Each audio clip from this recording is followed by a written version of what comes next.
this. 70% sure. You're Well, You're getting there. Keep talking. I tell you, these folks that are in the audience here with me, Mark Mahoney back here was a photojournalist with us for a while, and Carol here we stole from the Coalfield Progress when she was a I worked photographer up there there. for a while too. Did you? Yeah. We got a bunch of newspaper people in here. Press Atkins and Carol Tate were there. Yes. And Gary Waters over here worked with me at the Times News too.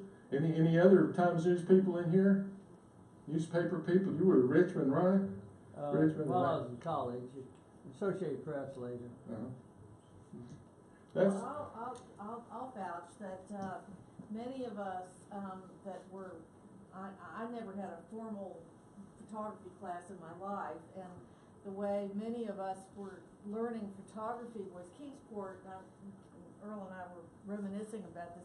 Was really a printing town at that time. They still had bead paper, and the Kingsport Times News was the pinnacle of printing. They had beautiful quality, and they attracted wonderful photographers. And so we would all race to the paper box to get a Times News to see the latest things that Earl Carter and Charlie Dean and Joan Shapley was there for a while. She was shooting some really crazy stuff, and then we'd go out and try to reproduce the kind of styles that they were. And I can tell you there are people all over the region that have looked at Earl's, this beautiful, I call it very honest, truthful photography, and I won't name names, but there are many, many people that have gone out and looked at his work and then reproduced it, and he was kind of the precursor of that style of just going out and.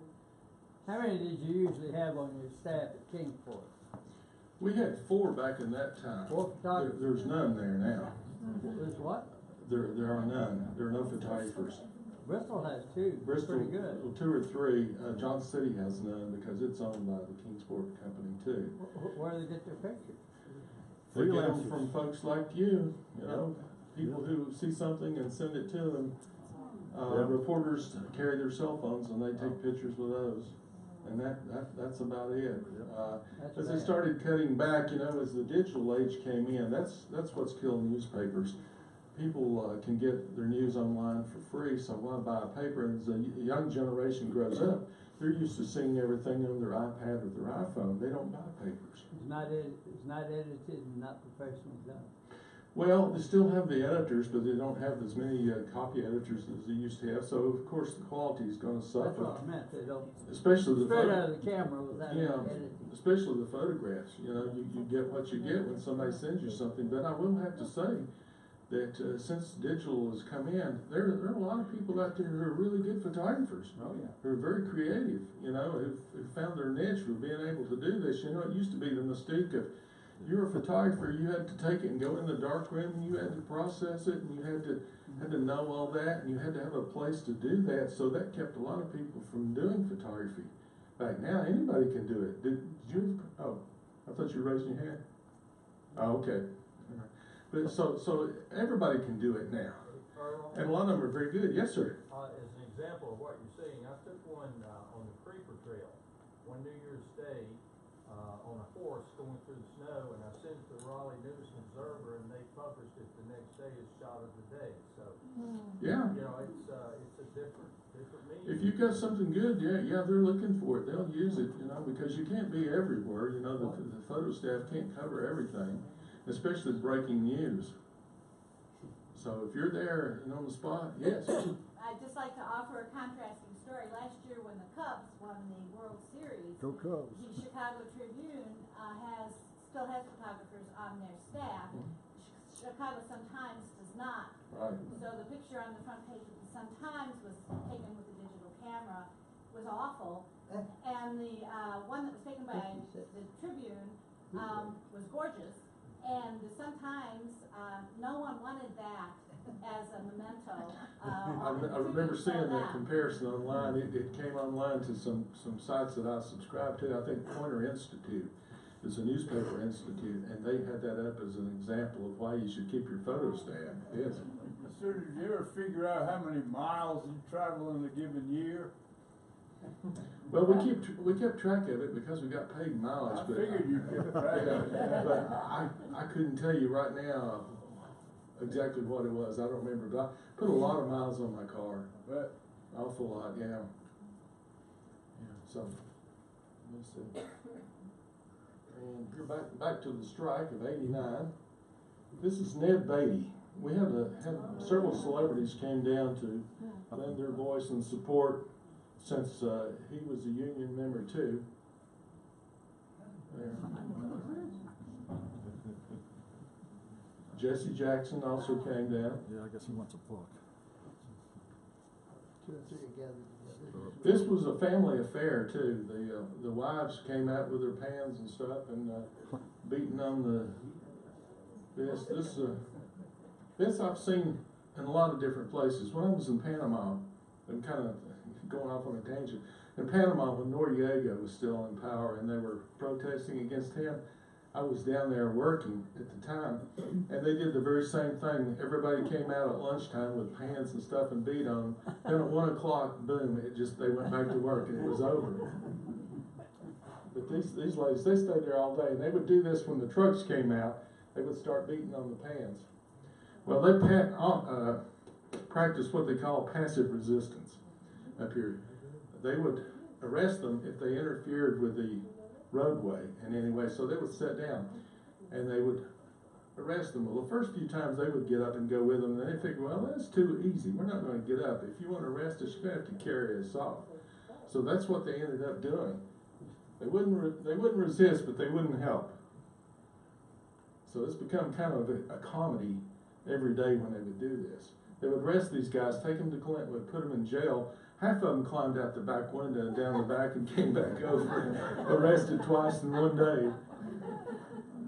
They didn't have enough room to keep them out.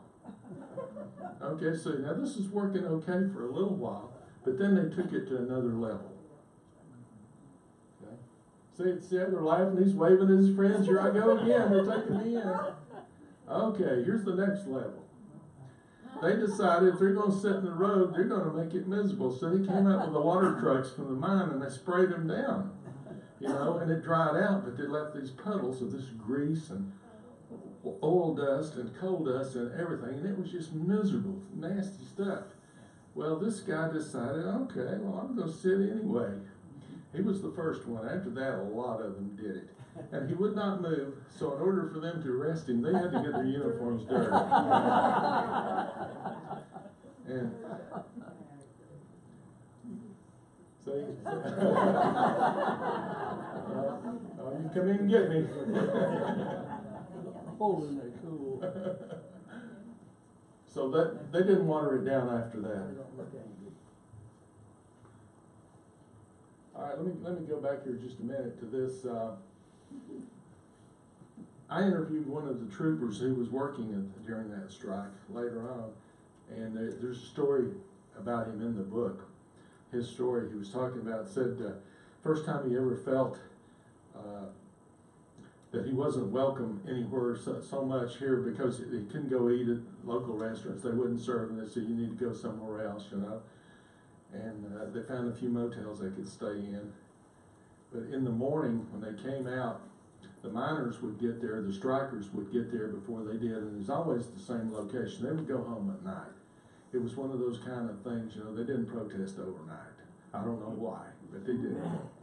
But come the break of dawn, they were out there.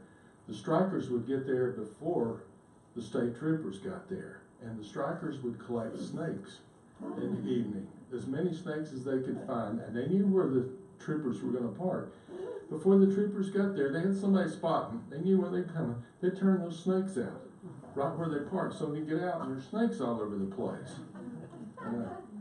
Just one of them. And jack rocks. Anybody know what jack rocks are? Yeah. Okay. I've got a couple. Jack rocks, you take like a 16-penny nail and you bend it and you weld it together like that, so no matter how it sits in the road, if you run over it, it's going to bust your tire. The media, we all had to watch out for those too. Just boys having fun. That's right, yeah. Well, as the trooper said, it said if they had been been willing to, they could have killed us. They could have killed all of us because they were all armed. Everybody had a gun in the rack in the back of their pickup. You know, if it had turned violent, the trooper said we wouldn't have had a chance. Okay, this Lawson family is the one I was talking about, the little girl, Bonnie Lawson here, that I met in 1966. And I went back 12 years later and found her, and I was only able to do that by virtue of country stores, service stations, whatnot. I remember there was no social media then, and by the way, that's been great for me to identify people and find out stuff about the book. Here, I've identified 4 or 5 people that I couldn't remember who they were through Facebook. But back then, we didn't have any of that. So I went around with the picture of her mother, since I knew this little girl had changed, picture of her mother to a lot of country stores and showed it to everyone, and finally somebody recognized her and told me where she lived. And that's the only way I was able to find them again, living up on the side of Clinch Mountain, down in Hancock County. That's what she looked like the next time I saw her. That was their family at that time. The family had grown a little bit by then. And of course, they were kind of skeptical about me. You know, the mother remembered me. No one else knew why I was there, but she said, yeah, I remember you doing that. But the husband there on the left was a real nice man. His name's Earl too, by the way, Earl Lawson. Very nice man. Everybody was good, and I was kind of an oddity to them. They were about as curious about me as I was about them. So I went back to see them several times over the years. I wish I had done more. As in anything here, I wish I'd done more pictures, more, all the time. And kind of covered their life, what it was like for them then. Did you ever mail them prints? Oh yeah, oh they've got books, prints, everything, yes, absolutely. Yeah, more prints than they know what to do with. There they were all dressed up for me. One time I went down, they wanted to dress up. Had their picture made. The two youngest ones. They're twins. I don't know if you can tell or not, they're twins. He took me out one day with him to rob a bee tree to get honey. And came back home with a mason jar full of sweet honey.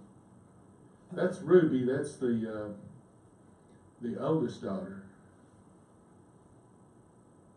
And Billie Jean.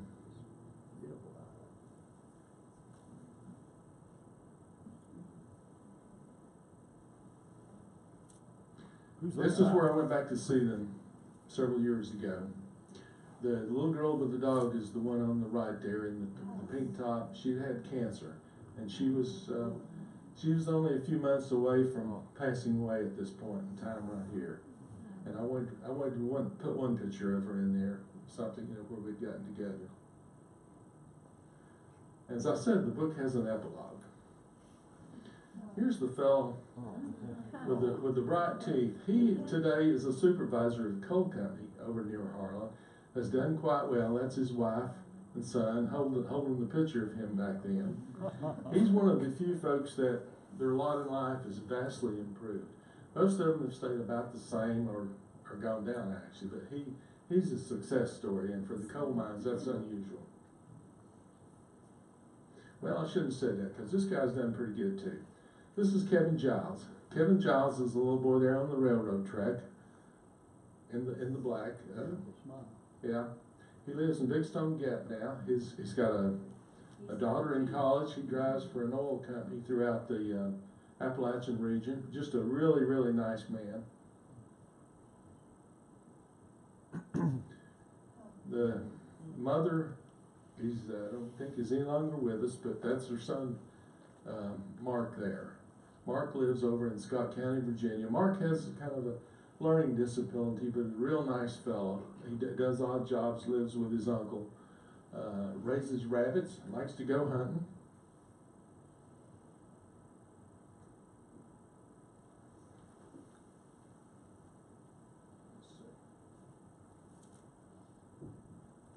Okay, this is Stonega. Remember I talked about the black coal camp? Yeah.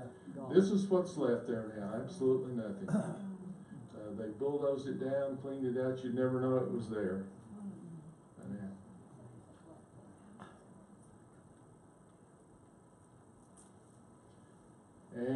here's one of my Lawson boys. That's their house up on the side of the mountain way up there on the left. One of my favorite pictures, him walking down the trail going home after we've been out shooting some pictures, and he just turned and was walking back, and I really like that. Earl, when you go back to meet these people years later, what do they kind of say about the photograph you took beforehand? Everybody's been very gracious and very nice. That's it, by the way. Everybody's been very nice to me, welcoming. They, I haven't had anybody say anything. I mean, do they say, well, did I look like that or something like that? Or, Yeah, does that some kind of thing like that or whatnot. I tried to find as many of them as I could and take them copies of the book, if I could find them, or their family, and give them a copy of the book. I wanted them to have something, not feel like they had to buy it because they were in it. I was honored that they let me take their picture and be a part of it. So. When did you do this book then? This book came out in March of this year. The first printing came out in March. This year, last year, I'm sorry, it came out in March of 17. Okay. It was sold out in 5 months. Did a second printing, the one that they're on right now. So it's done quite well. I had one school, Ferrum College, has adopted this as part of their Appalachian Studies program and bought a bunch of books as required reading for their Appalachian Studies program. I've had most of the libraries in the Appalachian region that bought it, put it as part of their collection. I had some really good comments and feedback about it. I had one celebrity, everybody know who Tom T. Hall is? Yeah. Tom T. Hall sent me a message about it, said he enjoyed the book and everything, how he liked it, and said, if you're ever down my way, stop in, let's have a cup of coffee and talk about it. Oh, wow, okay, I'd like to do that. Did you ever get back with Ned Beatty? No. Have not. I've sent Ned Beatty a message and never heard from him. Of course, he doesn't know who I am. Yes. I wanted to ask you about photojournalism.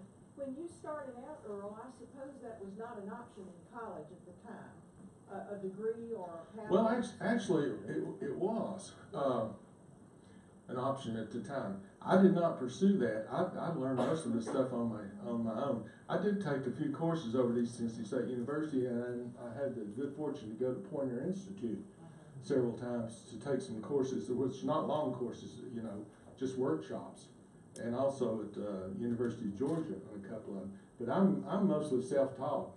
I worked with some good folks. I studied. I read a lot. When I was young and decided I wanted to learn more and be a photographer, I went to several local photographers who had places, mostly like upstairs over a restaurant or over this or something there in Kingsport. This is where they were located. Said, I'll work for you for free. I'll clean up. I'll do whatever. Just let me stay and watch. And none of them would let me do it. So when I talk to anybody now who's interested and has questions, I say, call me anytime. Here's my number. Be glad to help. Because I remember that, what it was like trying to get somebody to teach you something at that time. Well, I was also interested with the evolution of digital photography. If perhaps that has done away with. What's that done to the photojournalism path on the college level or? No, I don't know. I think probably there's more now who want, because of the ease of it, who want to get into it. There are a lot of good photojournalism programs out there. The problem is there's not a lot of jobs now. Yeah. You have to be very resourceful and find your own outlet for your work. But with the advent of the internet, you can do that. Anybody can set up a web page, a Facebook page. We joke about people going into Walmart, buying a camera and getting their business cards printed the next day. That happens. You see all these Facebook photographers. Some of them are good too. But it's made it easier for everybody to do it. As far as photojournalism, there's a difference in being a photographer and being a photojournalist. It's a different calling and what you do with it, what you want to do. If you feel, passionate about a story you want to tell or something you're covering. I mean, Mark and Carol, Garrett, you all want to speak to any of what they're saying there? I mean, you've been involved in this too. Well, everything that you said, which is true, there was a lot of knowledge that you had to have that back then, in terms of, you know, exposures and f-stops and lenses and chemicals in the darkroom and what kind of film you were gonna use and focal distance that you don't even have to have now, because the cameras will do it all for you. I mean, we were all shooting back in the days when there wasn't even an automatic camera. There wasn't even an automatic button on your camera to do it. You had to do it all. And Earl will remember too. I mean, sometimes you could have colossal mess ups, you know, and you didn't even know until you came back and developed it in the dark room, and it was like, oh my God, you know, I've got to go back and do, or you couldn't do it again, you know. You had to really know your craft, right, Yeah. Mark? I'm a school teacher now, but thing I've noticed, and I do have a photo club that I created, the thing that more kids are interested in now is video, and it has been replacing a still photography, I think, quite a bit, especially, I mean, you'll see all these, you know, Mercury News and all these news outfits, and they'll have a video attached to it now, and it's, and at first it was, as a former videographer myself, it was pathetic, some of them. I was like, oh my gosh, this is so amateur. But now, I'm seeing more that are just absolutely well executed, and I think that's where photojournalism has gone. I think a lot of kids today want to see videos, still photography, and especially black and white. They do not understand black and white movies or still photos. They go, well, why is it not in color, Mr. Mahoney? I said, and you know, you try to explain the art and craft of it, and they don't want to know. Yes. So I have two questions. One is your main source. Do you prefer the black and white or the sienna or any other tone of color when you take your shots? She's asking about color versus black and white. No, you mean now? Not Or necessarily then? color, because I took a couple classes, and I like the sienna, which is not, it's more like a gray.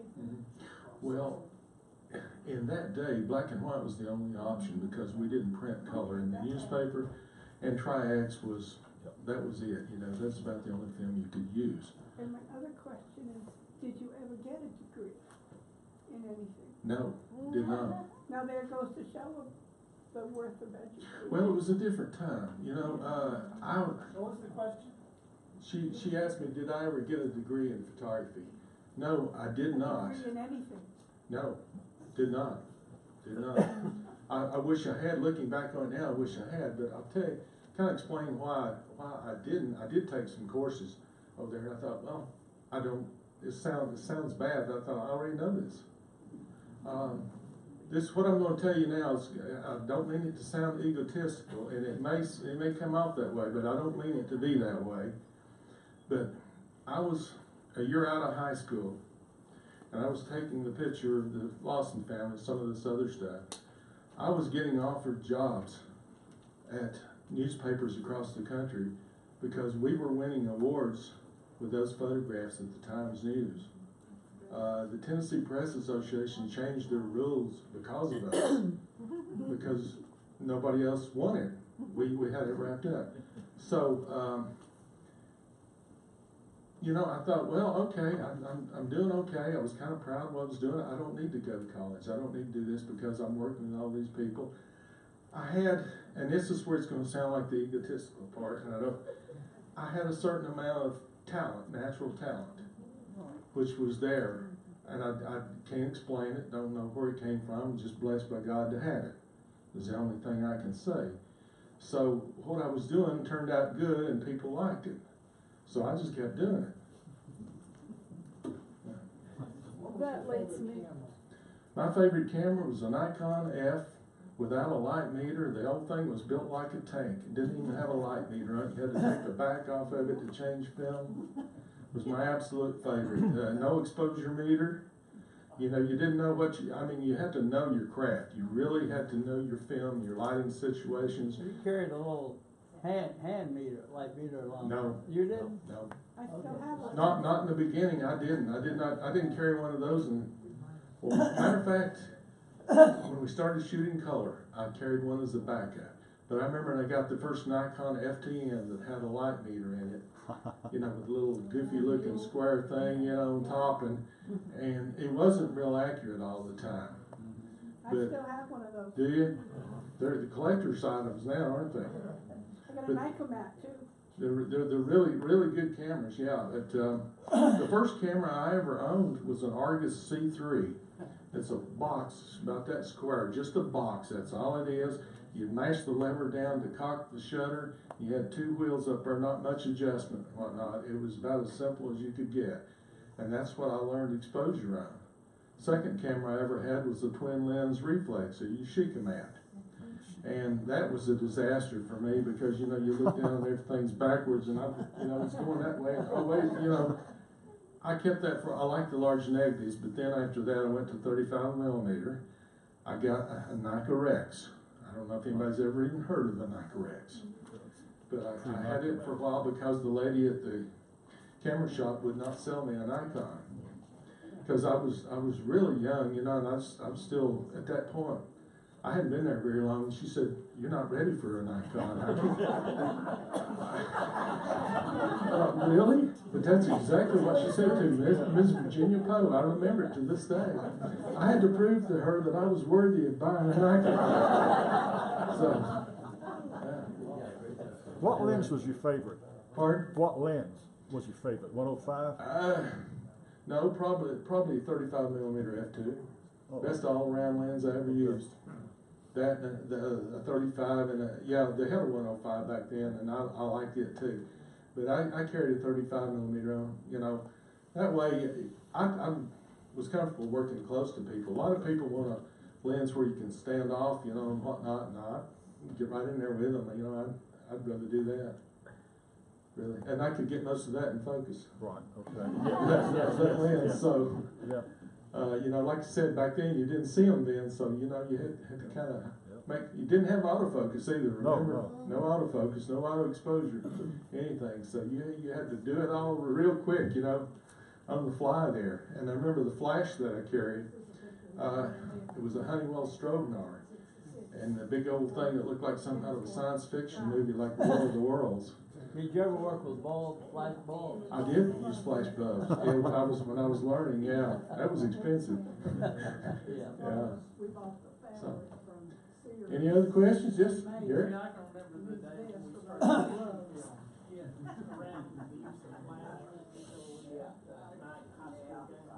we started Yeah, covering high school football. That was always something that you pushed your film to the limits there because the stadiums usually weren't very well lit. We had Tri-X film, was what we used as ISO 400 ASA back then, ISO. But we come in and we try and push it, you know, up it to, 800, 1200 by processing along or heating up the developer using things like AccuFine or UFG, brands like that, and push that film. It'd be grainy as all get out, but you had a picture. And you print it back then on letterpress newspaper. It didn't make any difference. You couldn't tell the difference anyway, whether it was grainy or not. It was going to look bad no matter what. This is Sally. Yes. Would you come up here, man? Would you bring that with you? Yes. Sally came in and brought this. Sally and her husband, Dellor Clark, were they're called the first hippies in Kingsport. I took these pictures way back in the day. Somebody called up one day and said, "You gotta come over and see these people over downtown here." And it was about a block from my office. And I went over and took these pictures of them. We ran this little spread here. And she's had this, what year was that? 1966. 1966. And what was the date? November. November of 66. Yeah. Talk about a blast from the past. I'm glad she brought that out here today. The clothes we had on was fabric we bought from Sears and made our clothes. Yes. I'm hoping I'll get a free book for this comment, but, It better be good. well, And I have no. a picture of my daughter that he did on her. When she was at Dobbins High School, he went in and he said, "Yes, do you have somebody that I could take a picture of?" And so they said, "Yeah, Dagny Clark." We wanted to do something like this. Now you probably couldn't do this today. And But- it's but, in yeah. color. It's That's, so you were doing color in 1986. Yeah, in 1970, 85. 1970, we started doing color, but I remember going to the school, and we were wanting to do something like this. And walked in and said, I'm looking for a girl, you know, it looks like a model, could do something. And they said, oh, it's gotta be this girl, you know, her daughter. Can you imagine going to school and asking for that now? I think you were weird, but. All right, what was you gonna Oh, say? I was just gonna say that, kind of following up on what she said, you certainly proved, and I was thinking through the whole presentation, no matter how much training, schooling, which all helps, but you have to have that, as with any art, that artistic, creative gene, eye, whatever. Photographer's eye. Well, it's a gene, You it's just a, know it. Well, that's true, you have to have a certain ability to see the pictures, I think, but in photography, if you just say photography, that's true, but in photojournalism, I think you have to have something else too. You have to be good at psychology and meeting people and working with people. You can't just walk in and say, I want to take your picture. You know, I hardly ever did I say, hey, I want to take your picture. You know, people ask me, did you ask them first? I said, no, didn't ask them. I just would do it, and if they hit me or shot me, I know they didn't want their picture made. But normally, I don't know, I guess I just have a pleasantness about me or something. I don't know. My ex-wife would probably dispute this. Ex-wife. That I could get along with folks, okay? You know, I walk in and hey, what are you doing there? You know, golly, what is that? You know, and I just start taking pictures, and because I was genuinely interested in what they did. that's the secret. So I enjoyed meeting these folks. I mean, I lived for that. Whenever I could get out of the newsroom and get out and go run around, you know, when Mark would probably say, where's Earl today? You know, Carol was, oh, he's, you know, I don't know, he's up in Virginia somewhere. You know, we don't know, but, and like I said earlier, I was so fortunate. I don't know how I got away with that, but I was so fortunate to be able to do that they gave me the freedom to do it. Well, let's, give Earl a. Thank you so much. I appreciate it.